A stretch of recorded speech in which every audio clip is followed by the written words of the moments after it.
Hi mga Lods. Hi mga Lods, good afternoon. Good evening na pala, sorry.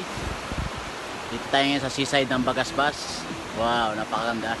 Kung kayo magagawi sa Camarines Norte, so pupuntahan nyo to. Ito ang seaside ng Bagasbas, Talisay, Mercedes.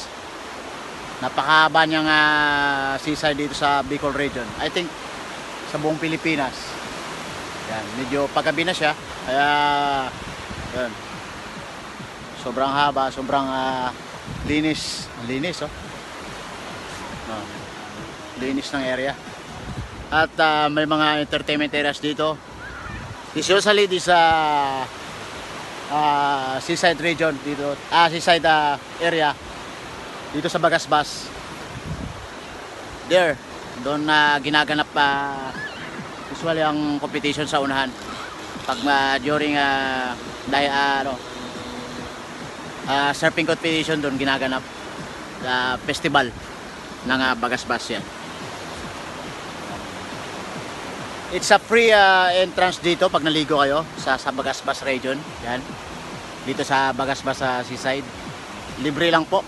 All you need is bring your baons, siyempre, para makatipid kayo. Yan. Ito sa Camarines Norte, Bagasbas region, Talisay,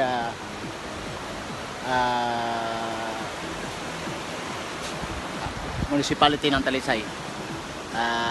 Kasi ang Camarines Norte, diet yan. So, yan. Ganda.